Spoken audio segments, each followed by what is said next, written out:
네, 안녕하세요. 김한용입니다. 독자분들께서 여러가지 정보를 제보해 주시곤 합니다. 고맙게도 선물을 보내주시기도 하고요. 부담스러우니까 선물 보내지 마세요. 그 중에 사진 몇 장만 보내드려 보려고 합니다. 우선 이 자동차, 이게 대체 뭐냐고 사진을 보내오신 분이 계세요. 이게 현대차는 맞는데 이게 처음 보는 것 같다, 이거 뭔가 좀 희한하죠. 노란색 띠를 이렇게 놓으면 이거 여기가 램프라는 거, 램프가 어떻게 생겼다는 거를 딱 알 수 있지 않나? 이렇게 너무 티나는 위장막의 이 차량은 사실 중국용 엑센트입니다. 지금 우리나라에선 오히려 아반떼를 이렇게 만들어 달라, 이런 분들도 계세요. 이 디자인이 너무나 예쁘다는 얘기죠. 또 반대로 삼각대를 만드셨던 분이 중국을 가셨다더니만 이렇게 만들었구나, 참 가셔서 참 다행이다, 이렇게 말씀하시는 분들도 계세요. 역시나 디자인은 사람마다 보는 취향이 다른 거죠. 저는 개인적으로 멋지게 보이는데요, 중국에서 잘 팔리기를 진심으로 기원합니다. 약간 현대차의 미래를 보는 것 같기도 합니다. 아반떼도 이것과 비슷한 방향으로 가겠죠. 중국의 엑센트가 처음에는 이런 디자인이었습니다. 우리가 볼 때도 너무 촌스러웠죠. 우리나라에서 만들던 설비를 중국으로 옮겨가서 저가로 막 찍어낸 거예요. 아마도 중국 사람들은 차 볼 줄 모르니까 저렴하게 가자, 이런 것도 있었을 거고요. 북경현대라고 하잖아요. 북경에 있는 현대차라서 북경현대, 이게 아니라요, 북경자동차가 있고 현대자동차가 있는 거예요. 반반 합작사라서 북경현대예요. 현대북경 아니죠? 기아차는 뭔가요? 기아차 동풍열달 기아라고 하죠. 동풍자동차, 열달그룹, 기아자동차, 이렇게 세 개 회사가 합작사라서 동풍열달 기아라고 해요. 등펑 위에다 기아 이렇게 발음하던데 잘 모르겠습니다. 아무튼 등펑 위에다 그룹 기아, 이렇게 세 개가 합작사입니다. 중국은 해외 자동차 회사가 50% 이상 지분 갖는 과점법인을 허용하지 않았거든요. 지금은 테슬라가 100% 지분을 가진 유일한 외국계 회사입니다. 이건 시진핑 형이 당시 미국에 대한 유화 제스처를 보낸 거였는데 이때만 해도 잘 될 줄 알았어요. 지금처럼 무역전쟁이 이렇게 심화될 줄은 몰랐죠. 여튼 중국에서 또 안 되는 게 있죠. 중국은 사회주의 국가잖아요. 사회주의 잘 아시죠? 사회주의가 개인의 모든 재산 다 부정하는 게 아니에요. 사회주의 하면 생산에 필요한 생산수단을 특정인이 소유하는 걸 금지한다는 거예요. 생산수단을 가지고서 수많은 사람들을 고용한 다음에 그 사람들의 노동력으로 부를 축적한다, 이렇게 보기 때문에 생산수단을 갖는 걸 금지하는 거예요. 물론 실제로는 지금 중국이야말로 부의 불평등이 심화된 나라잖아요. 그러니까 이론적으로 그렇다고 해요. 제가 어떻게 알겠어요. 이거 이런 얘기 잘못하면 큰일 나는. 어쨌건 중국은 생산수단은 완전히 구분해서 생각하죠. 공장 설비? 당연히 생산수단이에요. 만든 차를 가지고 해외로 내보내거나 수출하거나 돈을 벌거나 돈을 가지고 나가거나 이런 거 다 되는데, 생산수단, 그러니까 공장 설비는 아무리 낡아서 못 쓰게 되고 쓰레기가 돼도 결코 중국 밖으로 반출을 못합니다. 차가 단종되면 그 설비를 폐기하는 것도 아니고 정부에 그대로 반납해야 돼요. 그러니까 아무리 오래된 차도 단종하지 않고 몇 대라도 계속 만들어내는 겁니다. 안 그러면 공장 설비하고 금형을 그대로 경쟁사에 바쳐야 되니까요. 우리가 산타페 짝퉁이라고 말하는 이 차 셩따페인데요, 이거 짝퉁이 아니에요. 이것도 진짜 산타페예요. 이 차가 바로 화타이 자동차가 만든 건데요, 현대차 초기 합작사였어요. 여기서 금형이며 뭐며 다 가지고 가서 만든 차예요. 정작 산타페에 가까운 셩따페이라는 이름은 화타이 자동차가 등록한 상표가 됐기 때문에 오히려 우리나라 현대 산타페는 산타페랑 비슷한 발음을 쓸 수가 없고 셩따라는 이름으로 판매가 되고 있어요. 너무 안타깝죠? 이게 바로 금형이나 공장 설비나 브랜드까지 다 가져가서 생기는 일입니다. 그래서 어떤 일이 생기냐면 단종을 시키지 않고 계속 몇 대씩 찍어내죠. 그러니까 허접한 차가 계속 나오는 거예요. 이러면서 현대차가 실수한 거죠. 브랜드 이미지를 완전히 망쳐버렸어요. 그때 GM은 뷰익이라는 브랜드를 정말 고급으로 내놓으면서 중국에는 고급차가 아우디, BMW, 메르세데스 벤츠, 뷰익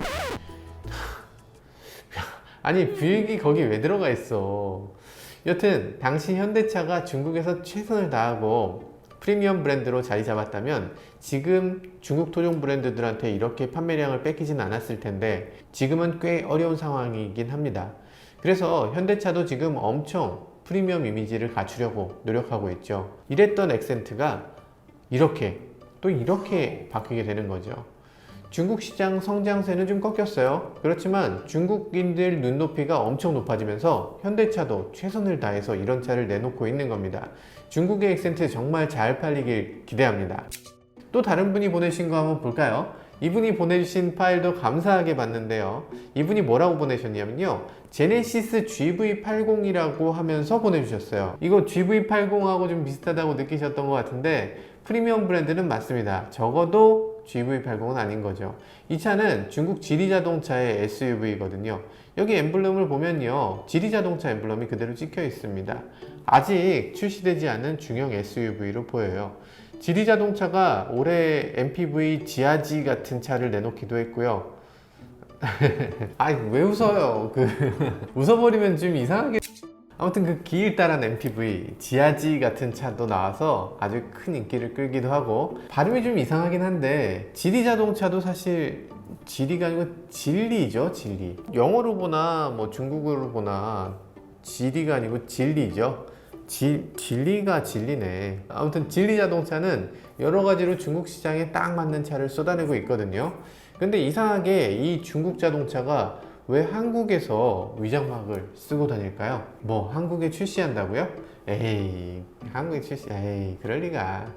이유는요, 중국 자동차를 개발하는 게 바로 우리나라이기 때문이죠. 뭐라고? 이게 무슨 말이야?